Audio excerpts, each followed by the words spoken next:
Hello everyone, আমি প্রকাশ দাস চলে এলাম আজকে একটি নতুন ভিডিও নিয়ে।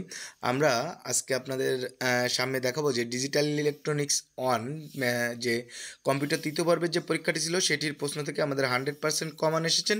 সুতরাং আপনারা যারা এখনও আমাদের সাজেশনটি নেননি তারা কিন্তু স্ক্রিনে দেওয়া নাম্বারে পারচেস করে আমাদের সাজেশনটি নিতে পারেন। আমি এখন প্রমাণসহ দেখাবো যে আমাদের প্রশ্ন 100% কমন এসেছে।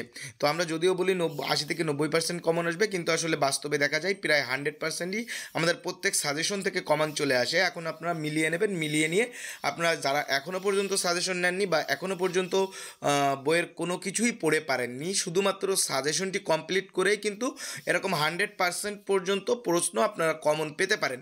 তো সেই নিশ্চয়তা কিন্তু আপনারা দিতে পারে। তো সেজন্য আপনারা এখনই আমাদের এই যে স্ক্রিনে দেওয়া নাম্বারে অবশ্যই হোয়াটসঅ্যাপ করতে পারেন। আমাদের এই সাজেশনটা কিন্তু সম্পূর্ণ পেইড। তো আসুন দেখে নিই, যেরকম আপনাদের প্রথম যে প্রশ্নটা ছিল সেটা আমাদের দেখেন অতি সংক্ষিপ্ত 4 নম্বরেই দেওয়া ছিল, ডিজিটাল ইলেকট্রনিক্স বলতে আসলে কি বোঝায়। তারপরে দেখেন দ্বিতীয় যে প্রশ্নটি ছিল যে নাম্বার সিস্টেম কয় প্রকার ও কী কী। তো এখানে হচ্ছে আসলে নাম্বার সিস্টেম লিখছিলাম, ওখানে বলছে সংখ্যা পদ্ধতি, একই জিনিস। তারপরে প্রশ্নটা আসছে দেখেন আমাদের 22 নম্বর, একদম প্রমাণ সহকারে মিলিয়ে নিন। এছাড়াও যদি আপনারা পরবর্তী সাজেশনগুলো থেকে হুবহু কমন পেতে চান সেক্ষেত্রে অবশ্যই আমাদের সাজেশনটি কিন্তু আপনারা নিতে পারেন। তো 22 নম্বর যে প্রশ্নটা ছিল সেটা হচ্ছে কি মৌলিক গেট আসলে কয়টি ও কী কী। তো সেটি দেখেন হুবহু কমন চলে এসেছে। এরপরে 19 নম্বর যে প্রশ্নটি আছে যে এখানে দেখেন আমরা একটা মজার বিষয় দেখেন, মাত্র শর্ট ফর্ম দিয়েছিলাম, সেই দুইটি কিন্তু হুবহু কমন চলে আসছে, ASC অন এবং BCD। এরপরে হচ্ছে আপনার দেখেন পরবর্তী যে প্রশ্নটা আসছে সেটা হচ্ছে আপনার 7 নম্বর রচনামূলক থেকে অতি সংক্ষিপ্তে আসছে। আসলে বিষয়টা হচ্ছে যে আমরা 7 নম্বর রচনামূলকে এমন একটা প্রশ্ন দিয়েছিলাম যে ডি মর্গানের ল দুটি ব্যাখ্যা করো। তো ডি মর্গানের ল দুটি লিখতে বলেছে, এখানে ব্যাখ্যা করতে বলি না। আসলে আপনারা যদি এখান থেকে ডি মর্গানের ল দুটি পড়ে থাকেন, এই যে দেখেন 7 নম্বরে লেখা আছে, তো ল দুটি পড়ে থাকলে কিন্তু খুব ইজিলি করতে পারবেন। তো আপনাদের উদ্দেশ্যে বলা যে যারা এখনও পর্যন্ত আমাদের সাজেশনটি নেন নাই তারা কিন্তু অবশ্যই আমাদের সাজেশন নিতে পারেন আমাদের ডেসক্রিপশনে দেওয়া নম্বর থেকে, অথবা আমাকে কিন্তু হোয়াটসঅ্যাপ করতে পারেন। এরপরে চলে আসেন যে পরবর্তী যে প্রশ্নটা আছে সেটা হচ্ছে আমাদের 36 নম্বর অতি সংক্ষিপ্ত প্রশ্ন থেকে পড়েছে, দেখেন হুবহু কমন। তো 36 নম্বর যে অতি সংক্ষিপ্ত প্রশ্নটি আছে, এই যে ফাইন্ড ইন কাকে বলে, একদম হুবহু কমন কিন্তু। তো 36 নম্বরের পরে যে 58 নম্বর যে প্রশ্নটা ছিল আমাদের, এই যে 58 নম্বর সিকোয়েন্সিয়াল লজিক সার্কিট কাকে বলে, একদম হুবহু কমন কিন্তু। এরপরে হচ্ছে কি ল্যাস কি, এই যে 59 নম্বর যে প্রশ্ন, এই যে ল্যাস বলতে কি বোঝায়, একদম হুবহু কমন। তারপরে হচ্ছে যে এনকোডার কি, এই যে 54 নম্বর প্রশ্নে এনকোডার কি, হুবহু একদম কমন। এরপরে দেখেন সংক্ষিপ্ত প্রশ্ন কেমন কমন পড়েছে সেটা আপনারা প্রমাণ সহকারে মিলিয়ে নিন।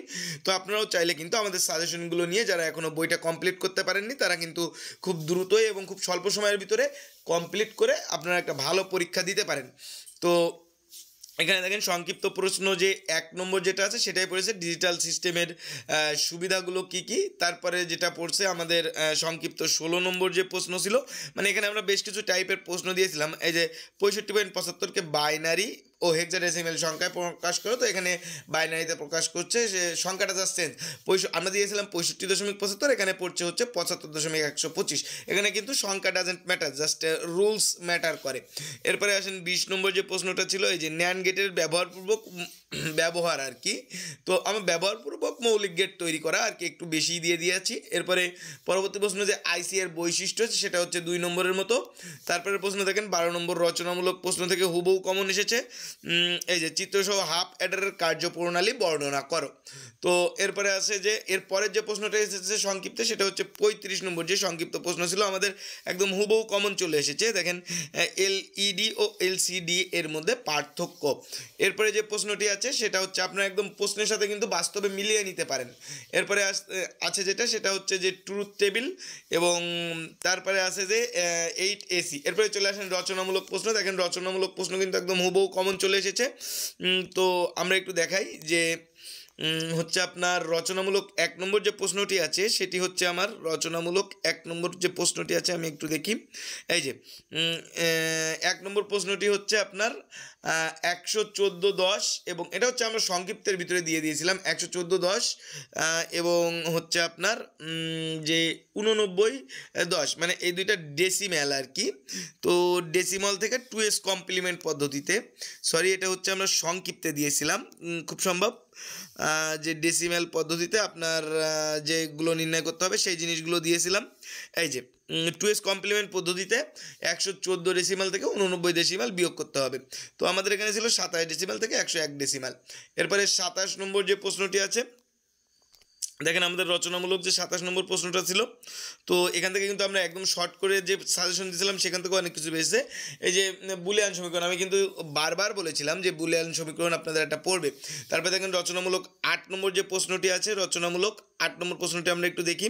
এই যে সার্কিটের যে গঠন বর্ণনা, সেটা আমরা কিন্তু এখানে 3টা সার্কিট দিয়েছিলাম, একটা হচ্ছে টিটিএল, একটা ডিটিএল আর একটা কমস। তো এখান থেকে প্রথমটাই কিন্তু পড়ে গেছে টিটিএল। তারপরে যে 9 নম্বর প্রশ্নটা আছে হামিং কোডের সাহায্যে ভুল নির্ণয় ও সংশোধন পদ্ধতি একদম কমন পড়েছে।